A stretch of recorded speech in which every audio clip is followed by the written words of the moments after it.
Who doesn't know the old Silk Road that connected the East with the West through the Arab merchants of this era by land and sea?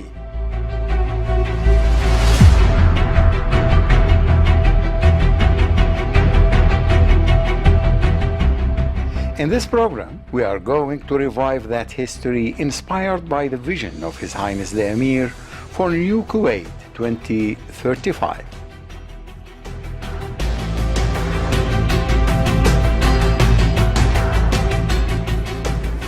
Our program is not about economy, politics, or entertainment. It's all above, in one program. Each time, we will highlight a visit to one of the Asian countries that ties Kuwait with old-rooted relations. My name is Mukesh Kumar. We are three partners in Mughal Mahal. Mukesh Kumar, Jatinder Suri, Ashok Kumar. We are three partners as Indian partners, and we have the Kuwaiti partners, two of them. And it started in 1985 with the first restaurant in Shar. Then it has second restaurant after 2 years came to Fahil. And at both of them, gradually people tasted the food, they liked it, and from that is the journey starts. And after that we went into Lebanon.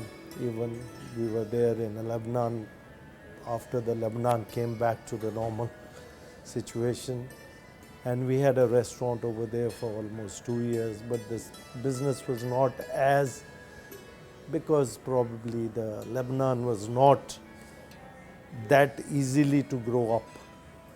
So it took time, but then by then we left that place and came back. Then we opened the second restaurant, third restaurant, gradually. Now it is, we have almost 10 plus restaurants and a banquet halls in Fahil. We have it in Havali, which is a classical Indian marble and the red stone used in that. Mughlai food was brought to India was the Mughals. When they were ruling India, they brought their food, and that was the food was known as Mughlai food. Royal family, yes, they started that, then it became popular in India, it became as Indian food. Indian food is not as one specific Indian food. India has got so many states, like north part, south part, eastern part, western part. Everywhere the food quality is different. Ours is the Mughlai food, which is the northern part. In Indian food, there is various spices are used, but the chili is one thing which Indians were more for it. But outside India, people cannot bear the chilies so much. So we took that advantage of it and we started that with the Indian Mughlai food. But the only choice, we gave it to the people that they can tell us the last minute when they sit down, they can have how they want to have spice their food. From 0 spice to 90% spice we can do it. But that is by asking by each individual. It's basically the different spices. There is no specific salt, pepper, these are the things basically used, then onions and all those things. And the curries are created with that. And the meat and chicken and the fish and the prawns are put into those sauces, and the curry becomes. That is Indian food.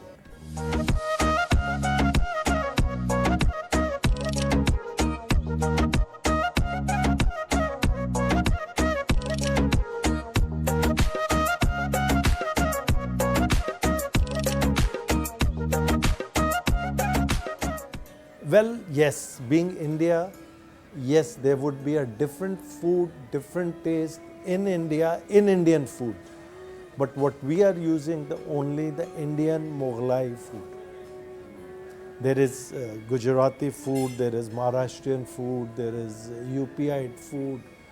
But Mughlai food is when the Mughals came to the India, They brought that food with them, and then it became the Mughalai food. That's why it is called Mughalai food. Lunch and dinner dishes are the full menus. People choose, they want to eat chicken, they'll take chicken. They want to eat mutton, they'll take mutton. They want fish, they want prawns, they want vegetables. India earlier being the vegetarian country, but as the Mughal came in, all the non-veg started, and those were the recipes brought by them at that time, and then innovative further by the local peoples, and it became the Indian food. We've got the vegetarian and non-vegetarian. Non-vegetarian is chicken, mutton, fish, prawn. These are the meat items used. And vegetarians are again all sorts of vegetarians, lentils are over here. So both the people, vegetarian and non-vegetarian, they enjoy it. And vegetarian is mostly the vegetables, lentils, made out of those. Some spices we import, yes, which are not available over here. We do import all those things. But generally meat, chicken, fish, prawn, all over here. Lentils all available here locally now. We do not have to bring it from there. They are all locally available. The naan is a bread. Earlier bread used to be in Indian called chapati. Roti they call it, or chapati they call it, which used to be a thin flour, made a dough out of it, roll it, cook it on the fire, and that becomes chapati. After that the naan came, which is only the flour, white flour is used in that. And both the things are cooked over here in the tandoors.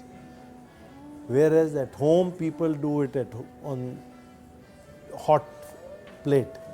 Desserts we are using it as Indian desserts only, which we give, which are prominent in India. Those are the ones which we are using over here about 5-6 types of desserts, which is called rasgulla, which is a cold balls soaked in sugar syrup made out of cheese. Other one is a gulab jamun, which is the same stuff, but it is browned, fried and browned and soaked in sugar syrup. And then there is another one is a ras malai, they call it, which is a white kind of a patty into the reduced thick milk with saffron. This is the Mughal Mahal menu. This is how it is. Just for your information, I'll just show it to you one by one. So this will record you all the items which are served over here. Followed by India after the Mughal. When Mughals were there, they brought all these menu. Otherwise, India used to be a vegetarian country. So these are the menus we are using. That is how it is called Mughal Mahal. Yeah, we are 3 Indian partners, Mr. Suri, Mr. Ashok and Mr. Mukesh Kumar, which is me. Yes. And we have our Kuwaiti partners, very, very nice, very humble. You have in Sharm el-Sheikh in Egypt also? Yes, we have one branch in Sharm el-Sheikh. We used to have it in Lebanon, which we closed down. But today we are running it in Sharm el-Sheikh, one of the branches.